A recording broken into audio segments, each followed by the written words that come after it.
Good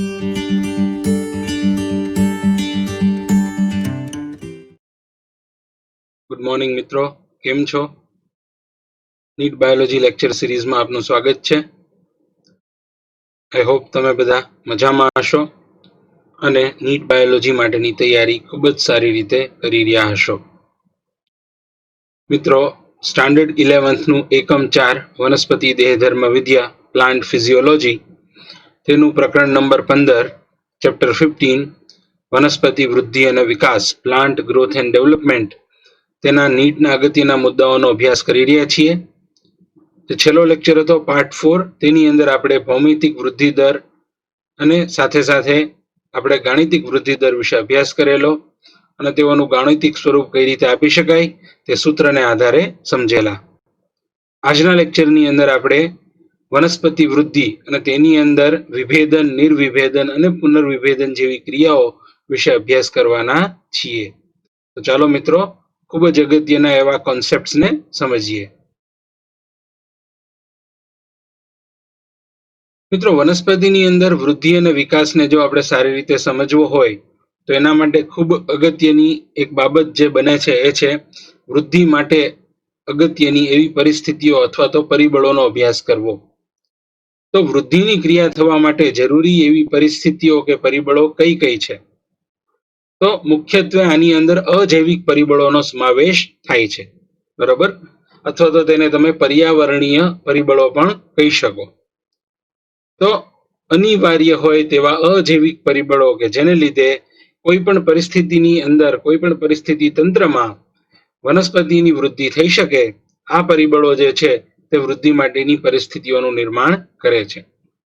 આ માટે જો એક સૂચિ બનાવવામાં આવે, લિસ્ટ બનાવવામાં આવે, તો એ લિસ્ટની અંદર પાણી, ઓક્સિજન, પોષક તત્વો વગેરે જેવા અનિવાર્ય પરિબળોનો સમાવેશ કરવામાં આવશે. ઓકે, આ બધા જ પરિબળોની અસર હેઠળ વનસ્પતિના જે કોષો છે તેઓ વિસ્તરણ કરીને પોતાના કદમાં વધારો કરે છે અને વૃદ્ધિ પામે છે, બરાબર?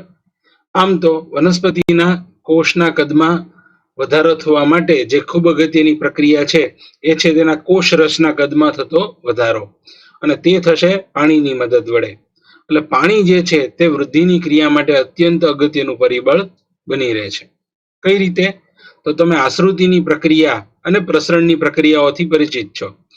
મંદ એવી આ પ્રક્રિયાઓની અંદર તમે જુઓ છો કે ચોક્કસ સાંદ્રતા ધરાવતા જ્યારે બે અલગ અલગ દ્રાવણો હોય એ વખતે પાણીની ગતિ એ ઓછી સાંદ્રતાથી વધુ સાંદ્રતા તરફ થાય છે. પરિણામ સ્વરૂપે વનસ્પતિના કોષો છે પોતાની આશુનતા જાળવી રાખે છે. વનસ્પતિના કોષોની આ આશુનતા એ વૃદ્ધિની ક્રિયામાં મદદરૂપ થાય છે. આશુન હોવું એટલે કે ફૂલેલું હોવું. વનસ્પતિનો કોષ જ્યારે ફૂલેલી અવસ્થામાં હોય ત્યારે તેને આપણે આશુન અવસ્થામાં છે એવું કહી શકીએ. તો વનસ્પતિના કોષોની આશુનતા એ વનસ્પતિના કોષના કદમાં વધારો કરે છે અને વૃદ્ધિની ક્રિયામાં મદદરૂપ થાય છે, બરોબર? અને આ જ આશુન સ્થિતિ એ વિકાસની ક્રિયાઓ સાથે પણ સંકળાયેલી છે. બીજું, પાણી એક અગત્યનું માધ્યમ છે. Water is a very important medium. કારણ કે પાણીની અંદર જ મોટા ભાગના જે ઉત્સેચકો છે, એન્ઝાઇમ્સ છે, તેની ક્રિયાશીલતા જાળવી રખાય છે.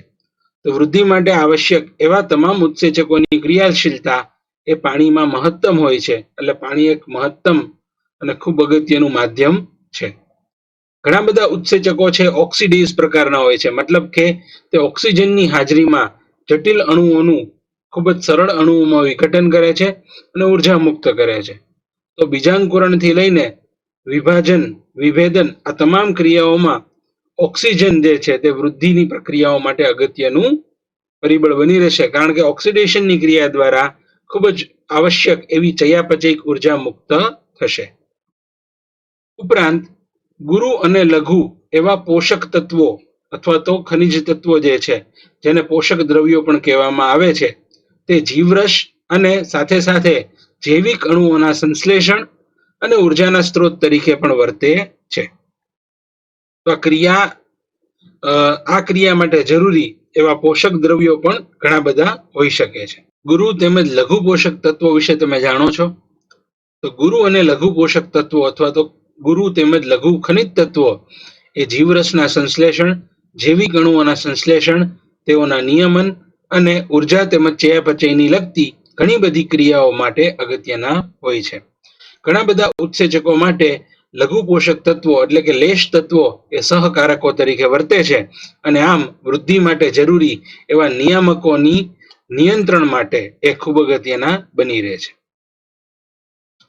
વધુમાં જોવા મળે છે કે તાપમાન, પ્રકાશ અને ગુરુત્વાકર્ષણ બળ જેવા જે પરિબળો છે એ પણ વૃદ્ધિ માટે અત્યંત આવશ્યક છે. જેમ કે ઇષ્ટતમ તાપમાન, ઓકે, ઓપ્ટિમમ ટેમ્પરેચર એ ખૂબ અગત્યનું છે, કારણ કે નિશ્ચિત ઇષ્ટતમ તાપમાને મોટા ભાગના ઉત્સેચકો કાર્ય કરતા હોય છે. તો જ્યારે ઇષ્ટતમ તાપમાન પૂરું પાડવામાં આવે ત્યારે એક નિશ્ચિત તાપમાને ઉત્સેચકો સક્રિય બને છે અને ઉર્જા, વિકાસ, વિભાજન, વિભેદન આ તમામ પ્રક્રિયાઓ માટે જરૂરી એવા કાર્યને પાર પાડે છે.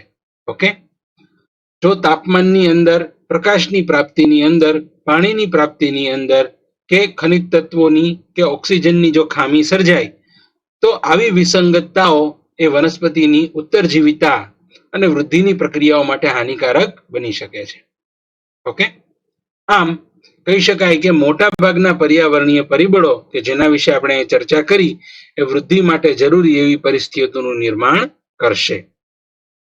મિત્રો, વૃદ્ધિની પ્રક્રિયાને જો સારી રીતે સમજવી હોય તો એમાં સૌથી અગત્યની બાબત જે છે એ છે વિભેદન, નિર્વિભેદન અને પુનઃવિભેદનની ક્રિયાઓને સમજવી. વિભેદન, નિર્વિભેદન અને પુનઃવિભેદનની ક્રિયાઓને સમજવી. ઓકે, તો આ ત્રણ ક્રિયાઓ જે છે કઈ રીતે થતી હશે અને કેવી પરિસ્થિતિઓમાં થતી હશે? મિત્રો, જો જોવામાં આવે તો કોઈ પણ વનસ્પતિને જ્યારે કોઈ તણાવ, બરોબર, કોઈ પણ રીતનો તણાવ, પછી એ જૈવિક પરિબળને લીધે હોય કે પછી એ અજૈવિક પરિબળને લીધે હોય, બરોબર, જેમ કે કોઈ જૈવિક પરિબળ જેવા કે કોઈ વનસ્પતિ પરભક્ષી અથવા તો વનસ્પતિ માટે એવા કોઈ પરજીવી, બરોબર, પેરાસાઇટ કે વનસ્પતિની અંદર રોગ કરતા હોય એવા કોઈ સજીવની હાજરીમાં વનસ્પતિમાં એક જૈવિક પરિબળને લીધે તણાવ ઊભો થાય છે, કારણ કે વનસ્પતિની અંદર એ હાનિ પહોંચાડે છે. વનસ્પતિમાં થતા ઈજાઓ, વનસ્પતિને જો કોઈ ઈજા થાય, બરોબર, માનવ સર્જિત પ્રક્રિયાને લીધે કે કુદરતી રીતે, તો પણ એક પ્રકારનો તણાવ ઉત્પન્ન કરે છે. ઓકે, વનસ્પતિને મળતા તાપમાનમાં જો ફેરફાર થાય, જલીય અને સ્થલીય માધ્યમોમાં જો ફેરફાર થાય, તો આ તમામ પરિસ્થિતિઓ જે છે જૈવિક અને અજૈવિક એક ચોક્કસ પ્રકારના તણાવનું નિર્માણ કરે છે. શેનું નિર્માણ કરે છે? તણાવનું નિર્માણ કરે છે, સ્ટ્રેસનું નિર્માણ કરે છે. આ તણાવની અસર હેઠળ વિભેદન પામેલી જે વનસ્પતિ છે, વનસ્પતિનું પૂર્ણ વિકસિત સ્વરૂપ એનું વિભેદિત સ્વરૂપ છે. આ વિભેદન પામેલી વનસ્પતિનું શું થાય છે? ડી ડિફરન્સિએશન એટલે કે નિર્વિભેદન થાય છે. જ્યાં વિભેદન દરમિયાન થયેલું પ્રોગ્રામિંગ અથવા તો વિભેદન દરમિયાન થયેલા જે જૈવિક, જનીનિક અને કોષરસીય ફેરફારો છે એ બધા જ ફેરફારો જે છે તે નાશ પામશે, બરોબર. તો નિર્વિભેદનની ક્રિયા જે છે એ દરમિયાન તમે જોઈ શકશો કે તેમાં જનીનિક વિવિધતાઓ ઉત્પન્ન થાય છે. દાખલા તરીકે નિર્વિભેદનની ક્રિયા હેઠળ જ જીર્ણતા, સેનેસેન્સ પ્રેરવામાં આવે છે. જીર્ણતા પ્રેરે છે એટલે કે પર્ણો તમે જોઈ શકો છો એમ ક્લોરોસિસ થવા લાગે છે, એમાં પીળા પડી જાય છે, હરિત દ્રવ્ય નાશ પામે છે, ધીમે ધીમે પર્ણ ખરી પડશે. હવે આ અસર હેઠળ ત્રણ શક્યતાઓ રહેલી છે કે ફરી પાછું જો આને કોઈ નિશ્ચિત સક્રિય પરિબળો પ્રાપ્ત થાય અને ફરી પાછું ચોક્કસ પાણીની પ્રાપ્તિ થવા લાગે, જરૂરી એવા માધ્યમો મળી રહે, જરૂરી એવા વૃદ્ધિ નિયામકો મળી રહે, જરૂરી એવા પ્રકાશ, તાપમાન વગેરે જેવા અજૈવિક પરિબળો મળી રહે, અથવા તો જૈવિક પરજીવી કે પરભક્ષી જેવા જે સજીવો છે, રોગકારક સજીવો છે, દૂર થઈ જાય, આવી સ્થિતિમાં તેને બાહ્ય કે આંતરિક એવા સક્રિય પરિબળો મળે છે, સ્ટિમ્યુલસ મળે છે. એટલે આ સક્રિય સ્થિતિ હેઠળ ત્રણ શક્યતાઓ રહેલી છે. કાં તો આ વનસ્પતિ પૂરેપૂરી વિઘટન પામે અને મૃત્યુ પામે, સેલ ડેથ થવાને લીધે, એટલે કે એપોપ્ટોસિસની પ્રક્રિયા, કોષનું નિર્ધારિત મૃત્યુ જેને કહેવાય, એ પ્રક્રિયા હેઠળ આ જે વનસ્પતિ છે નિર્વિભેદન પામેલી એ પૂરેપૂરી નાશ પામે, મૃત્યુ પામે. અથવા તો વનસ્પતિને એવા સિગ્નલ મળે, એવા સંકેતો મળે કે ફરીથી એ પોતાના કોષ ચક્રમાં પ્રવેશે અને નવા કોષોનું નિર્માણ કરે, અથવા તો ત્રીજી શક્યતા રહેલી છે કે ફરીથી જે પર્ણોનું અહીંયા શું થયું હતું, જીર્ણતા પામ્યા હતા અને વિઘટન પામ્યા હતા, પર્ણોનું ફરી પાછું નિર્માણ કરવામાં આવે. તો પર્ણોનું ફરી પાછું નિર્માણ થવાની જે ક્રિયા છે તે રીડિફરન્સિએશનને સૂચવે છે, એટલે કે પુનઃ વિભેદનની ક્રિયાને સૂચવે છે. નિર્વિભેદનમાંથી શું થયું, પુનઃ વિભેદન. તો વિભેદન એમાંથી નિર્વિભેદન, નિર્વિભેદનમાંથી પુનઃ વિભેદન. આઈ હોપ તમને આ ક્રિયાઓ અહીંયા સમજાઈ ગઈ હશે કે વિભેદન, વિભેદનમાંથી આ જે ક્રિયા થઈ એ થઈ નિર્વિભેદન, અને એમાંથી તમે જે જોઈ શકો છો આ જે ક્રિયા થઈ એ કઈ થઈ, તો એ થઈ પુનઃ વિભેદન. તો ત્રણ ક્રિયાઓ હેઠળ ચોક્કસ રીતે વનસ્પતિમાં પર્યાવરણીય પરિબળો અનુસાર, વૃદ્ધિ માટેના પરિબળો અનુસાર ફેરફારો આવતા હશે. ઓકે મિત્રો, તો તમે જોઈ શકાય કે કઈ રીતે કોઈ તણાવ કે સ્ટ્રેસ હેઠળ અને સક્રિય પરિબળોની અસર હેઠળ ક્રમિક રીતે ક્રમાનુસાર નિર્વિભેદન અને પુનર્વિભેદનની આ ક્રિયા થઈ શકે છે, અને આ સાયકલ નિરંતર શરૂ રહે છે. મિત્રો, આજની તારીખે લેબોરેટરીની અંદર વનસ્પતિ પેશી સંવર્ધન, પ્લાન્ટ ટિશ્યુ કલ્ચરની પ્રક્રિયા હેઠળ શક્યતાઓ રહેલી છે કે વિભેદિત વનસ્પતિમાંથી નિર્વિભેદન પ્રેરી અને ત્યારબાદ તેનું પુનઃ વિભેદન પ્રેરીને આપણે નવી વનસ્પતિઓનું લેબોરેટરીમાં જ નિર્માણ કરી શકીએ. ઓકે, તો એ આખો સિદ્ધાંત આ ત્રણ બાબતો ઉપર નિર્ભર કરતો હોય છે.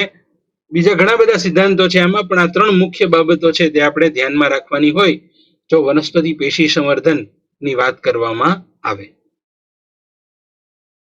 હવે જો વનસ્પતિમાં વૃદ્ધિ અને વિકાસના તબક્કાઓ સમજવા માટે આપણે વિભેદન, નિર્વિભેદન અને પુનઃ વિભેદનની ક્રિયાને સમજીએ તો ખૂબ સરળતાથી આને સમજી શકાય.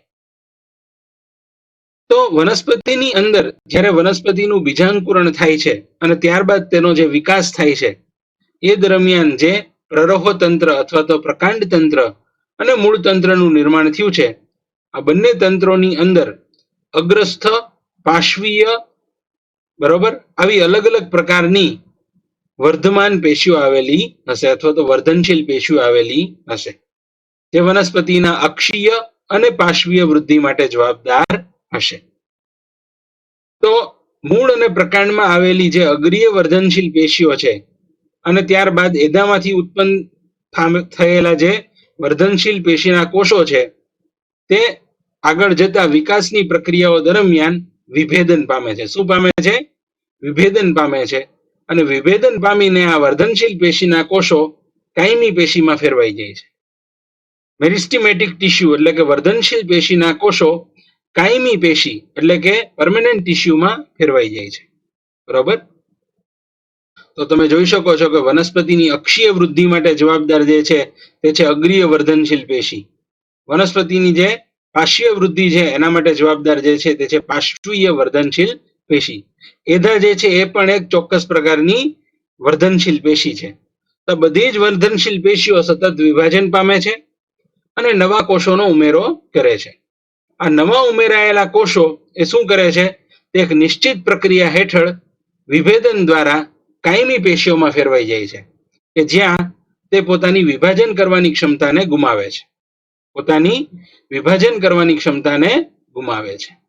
બરાબર? તો આ ક્રિયાને ખૂબ સરળ રીતે આપણે અહીંયા સમજી શકીએ કે આ વર્ધનશીલ પેશીઓ છે તે કાયમી પેશીમાં રૂપાંતરણ થઈ જાય છે. આ ક્રિયા જે થઈ એને કહેવાય છે વિભેદન. બરાબર? આ એક રીતે જોવા જાવ તો પરિપક્વનની ક્રિયા છે. કઈ ક્રિયા છે આ મિત્રો? પરિપક્વનની ક્રિયા છે કે જેમાં વર્ધનશીલ પેશીઓ કાયમી પેશીમાં ફેરવાઈ ગઈ. તો કાયમી પેશીઓના ઉદાહરણ ક્યાં ક્યાં છે? તો કાયમી પેશીઓ બે પ્રકારની હોઈ શકે, સરળ અને જટિલ. તો સરળ કાયમી પેશીઓના ઉદાહરણ તમે જાણો જ છો, મૃદુતક, ત્યારબાદ સ્થૂલકોણક અને છેલ્લે દ્રઢોતક. તો મૃદુતક પેશી, સ્થૂલકોણક પેશી અને દ્રઢોતક પેશીઓ, આ ત્રણ પેશીઓ જે છે તે કાયમી પેશીઓના ઉદાહરણ છે. અને આમાંથી જ જલવાહક અને અન્નવાહક જેવી વાહક પેશીઓ પણ બને છે, જે કાયમી પેશીઓના જ ઉદાહરણ છે. આખરે આ તમામ પેશીઓ છે એ કેમાંથી બની છે? તો તમામ પેશીઓ જે છે તે વર્ધનશીલ પેશીઓમાંથી જ બનેલી છે. તો મૂળ, પ્રકાંડ, એધા આ તમામ અલગ અલગ અવયવોના વર્ધનશીલ પેશીના કોષો જે છે તે વિભેદનની ક્રિયા દ્વારા વિશિષ્ટ કાર્યો કરવા માટે પરિપક્વન પામે છે. આમ વિશિષ્ટ કાર્યો કરવા માટે થતું કોષોનું જે રૂપાંતરણ છે એ રૂપાંતરણની ક્રિયાવિધિને વિભેદન, ડિફરન્સિએશન તરીકે ઓળખવામાં આવે છે. સાચું ને મિત્રો? આ દરમિયાન વર્ધનશીલ પેશીના કોષો એ પરિપક્વનની ક્રિયા પામવા માટે શું બની જાય છે? એ રૂપાંતરણ પામે છે અને કાયમી પેશીમાં ફેરવાઈ જાય છે.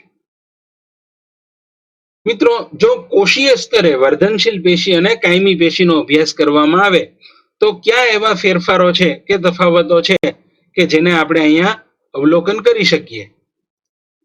તો વર્ધનશીલ પેશીની સરખામણીમાં જ્યારે કાયમી પેશી વિભેદનની ક્રિયા દરમિયાન બને છે ત્યારે જોવા મળે છે કે વિભેદન દરમિયાન કોષો, કોષ દિવાલ તેમજ જીવરસ, કોષો, કોષ દિવાલ તેમજ જીવરસ બંનેની વ્યાપક રચનાઓમાં ફેરફાર થાય છે. બરોબર? દાખલા તરીકે જલવાહિનીની અંદર આવેલા જે દ્રઢોતક છે અથવા તો જલવાહિનીના જે વાહક ઘટકો છે, જલવાહિનીકી અને જલવાહિની, બરોબર, આ બંને ઘટકો જે છે તે કેવા છે? તો આ બંને ઘટકો છે પોતાનો જીવરસ ગુમાવે છે. બરોબર? અને મૃત સ્થિતિમાં આવી જાય છે. બરોબર? કાયમી પેશીઓ મોટા ભાગે કેવી હોય છે? મૃત હોય છે, કારણ કે તે પોતાનો કોષરસ ગુમાવે છે અને દ્વિતીય કોષ દિવાલો ખૂબ જ મજબૂત, સ્થિતિસ્થાપક અને લિગ્નો સેલ્યુલોઝની બનેલી દ્વિતીય કોષ દિવાલોનો વિકાસ કરે છે. જાડી સ્થુલન પામેલી કોષ દિવાલોનો વિકાસ કરે છે. આ ક્રિયાને વિભેદન કહેવાશે. બરોબર? વિભેદનની ક્રિયા દ્વારા આ રીતે બનેલા જે કોષો છે તે જલવાહિની, અન્નવાહિની, બરોબર, અને આ જ રીતે જલવાહક અને અન્નવાહક પેશીઓના બંધારણમાં સંકળાય છે કે જેને લીધે લાંબા અંતર સુધી ઊંચા તણાવમાં પણ એ પાણી અને કાર્બનિક ખોરાકોનું વહન કરી શકે છે. તો આમ વનસ્પતિની ઘણી બધી અંતસ્થ રચનાકીય લાક્ષણિકતાઓ, તેની ક્ષમતાઓ એ આ વિભેદનની ક્રિયાને આભારી છે. જો આ વિભેદન ન થાય તો વનસ્પતિના અલગ અલગ અવયવો, વનસ્પતિમાં જોવા મળતી અલગ અલગ વાહક રચનાઓ કે અલગ અલગ પ્રકારના તંત્રો તમે ક્યારેય ઓબ્ઝર્વ કરી શકો નહીં, જોઈ શકો નહીં. ક્યારેય તમે પુષ્પનું નિર્માણ જોઈ શકો નહીં, ક્યારેય તમે પર્ણનું નિર્માણ જોઈ શકો નહીં, પ્રકાંડ કે મૂળ જેવા અલગ અલગ અવયવોનું નિર્માણ જોઈ શકો નહીં, કારણ કે આખરે આ બધું બનેલું છે ક્યાંથી? તો આ બધું જ વર્ધનશીલ પેશીઓમાંથી બનેલું છે મિત્રો. તો આમ વર્ધનશીલ પેશીઓમાંથી કાયમી પેશી બનવાની આ જે રૂપાંતરણ ક્રિયા છે, બરોબર, પરિપક્વનની ક્રિયા છે, વિશિષ્ટ કાર્યો કરવા માટે થતું જે આ પરિપક્વન છે એને કહેવાશે વિભેદન. તો આઈ હોપ તમે આ આકૃતિની મદદથી આ વસ્તુને, વિભેદનને ખૂબ સારી રીતે સમજી શક્યા હશો. મિત્રો, વનસ્પતિની અંદર ખૂબ અગત્યની એવી એક બીજી રસપ્રદ ઘટના જોવા મળે છે જેને કહેવાય છે નિર્વિભેદન. મિત્રો, નિર્વિભેદનની ક્રિયા શું છે? તો વનસ્પતિને જ્યારે કોઈ નિશ્ચિત પરિબળોની પ્રાપ્તિ થાય છે, નિશ્ચિત પરિસ્થિતિઓની પ્રાપ્તિ થાય છે, જેમ કે કોઈ તણાવ, બરોબર, કેવો તણાવ? તો મેં હમણાં જ તમને વાત કરી, જૈવિક કે અજૈવિક તણાવની જ્યારે એને પ્રાપ્તિ થાય છે ત્યારે વનસ્પતિઓની જે પેશીઓ છે એમાંના કોષો એ વિભાજનની ક્ષમતા ગુમાવી દે છે. સાથે સાથે એ ચોક્કસ રીતે ઘણા બધા જૈવ રાસાયણિક, જનીનિક ફેરફારો પામે છે. બરોબર? અને આ ફેરફારો પામ્યા બાદ એ ફરી પાછા પુનઃ આવા ફેરફારોને કરી શકે છે, પુનઃ વિભેદન પામી શકે છે. તો વિભેદિત અવસ્થામાંથી મૂળ અવસ્થા એટલે કે નિર્વિભેદિત અવસ્થામાં આવવાની આ જે ક્રિયા છે તેને કહેવાશે નિર્વિભેદન. બરોબર? કઈ ક્રિયા કહેવાશે આને? નિર્વિભેદન. તો ઉદાહરણ તરીકે વર્ધનશીલ પેશીઓ જેવી કે આંતરપુલીય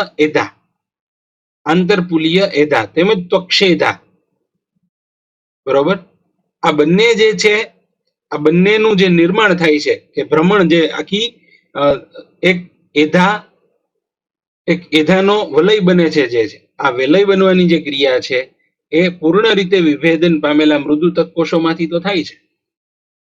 તમે જાણો છો કે વનસ્પતિમાં દ્વિતીય વૃદ્ધિ થાય ત્યારે જે દ્વિતીય બાહ્યક બને છે એ પ્રાથમિક બાહ્યકના પૂર્ણ વિભેદિત એવા મૃદુતક કોષોમાંથી થાય છે. મતલબ કે સંપૂર્ણ દ્વિતીય વૃદ્ધિની ક્રિયા એ પૂર્ણ વિભેદિત એવા મૃદુતક કોષોના નિર્વિભેદન દ્વારા થાય છે. કારણ કે આપણે હમણાં જ જોયું કે જે વિભેદન પામેલા કોષો છે તે કેવા બની જાય છે? વિભેદન પામેલા કોષો છે તે પોતાનો જીવરસ ગુમાવે છે, સ્થૂલન વાળી દિવાલો ધરાવે છે અને કોષ વિભાજનની ક્ષમતા ગુમાવી દે છે. આવી વિભેદિત એવી કાયમી વનસ્પતિની પેશીઓ ફરી પાછી પોતાના મૂળ સ્વરૂપ, મતલબ કે આ એરો છે, આ પ્રક્રિયા છે તમારે એને રિવર્સ વિચારવાની છે. તો એક ક્રિયા કઈ થઈ જશે? નિર્વિભેદન. કાયમી પેશીમાંથી એ પોતાના વર્ધનશીલ સ્વભાવને પ્રાપ્ત કરે છે, એને આપણે કહી દેશું નિર્વિભેદન. તો આંતરપુલીય એધા અને ત્વક્ષેધા જે છે, આ બંને જ એધાઓ જે છે તે ક્યાંથી બને છે? બરોબર, દ્વિતીય બાહ્યક કે જે દ્વિતીય વૃદ્ધિમાં જોવા મળશે વનસ્પતિમાં, એ ક્યાંથી બને છે? આ બધા જનો વિકાસ કાયમી એવી મૃદુતક પેશીના કોષોમાંથી થાય છે. મતલબ કે આ મૃદુતક પેશીના જે કોષો છે એ પોતાની વિભાજન કરવાની ક્ષમતા અને પોતાના વર્ધનશીલ સ્વભાવને પ્રાપ્ત કરે છે અને ત્યારબાદ એ ફરી પાછું વિભાજન કરીને પુનઃ વિભેદન પામે છે. બરોબર, દ્વિતીય બાહ્યક બની જાય એટલે એનું શું થઈ ગયું? પુનઃ વિભેદન થઈ ગયું. તો શું થયું? વિભેદન અને પુનર્વિભેદન આ વચ્ચેની જે અવસ્થા થશે એ કઈ થશે? નિર્વિભેદન. વિભેદન, ત્યારબાદ નિર્વિભેદન અને ફરી પાછું પુનર્વિભેદન. તો વિભેદન, નિર્વિભેદન અને પુનર્વિભેદન આ ત્રણેય ક્રિયાઓ જે છે સિક્વન્સમાં થાય છે. બરોબર, વિભેદનમાંથી સીધું પુનર્વિભેદન ક્યારેય થઈ શકશે નહીં. વિભેદનમાંથી સીધું પુનર્વિભેદન ક્યારેય થઈ શકશે નહીં. ઓકે, પરંતુ વિભેદનમાંથી પહેલા શું થવું જોઈએ? નિર્વિભેદન, અને નિર્વિભેદનમાંથી પછી શું થવું જોઈએ? પુનર્વિભેદન. તો આમ એકવાર આ કાયમી પેશીના કોષો પોતાની વિભાજન ક્ષમતાને પ્રાપ્ત કરે, આ દરમિયાન જે ફેરફારો થયા એ ફેરફારોને આપણે કહેશું, આ ઘટનાને કહેશું નિર્વિભેદન. અને ત્યારબાદ નિર્વિભેદિત એવી જે કોષો, એવા કોષો છે, એવી જે પેશીઓ છે એ ફરી પાછું વિભાજન પામીને નવા કોષો ઉત્પન્ન કરશે, જે કોઈ નિશ્ચિત સ્વરૂપમાં રૂપાંતરિત થઈ જશે. તો ફરી પાછી કઈ ક્રિયા થઈ? વિભેદનની. પરંતુ આ વિભેદનની ક્રિયા બીજી વાર થાય છે એટલે એને નામ દઈ દીધું પુનર્વિભેદન. તો વિભેદન, નિર્વિભેદન અને પુનર્વિભેદન. જેમ કે પ્રાથમિક બાહ્યકમાંથી દ્વિતીયક બાહ્યકનું નિર્માણ એ વિભેદિત અવસ્થામાંથી નિર્વિભેદન અને નિર્વિભેદિત અવસ્થામાંથી પુનર્વિભેદનની ક્રિયાને સૂચવે છે. બરાબર, તો દ્વિદળી વનસ્પતિઓની એક ખૂબ અગત્યની લાક્ષણિકતા છે જે તમે એમાં જોઈ શકશો. તો વિભેદન, નિર્વિભેદન અને પુનર્વિભેદનની ક્રિયા જે છે તે અલગ અલગ ઘણા ઉદાહરણોની મદદથી સમજાવી શકાય.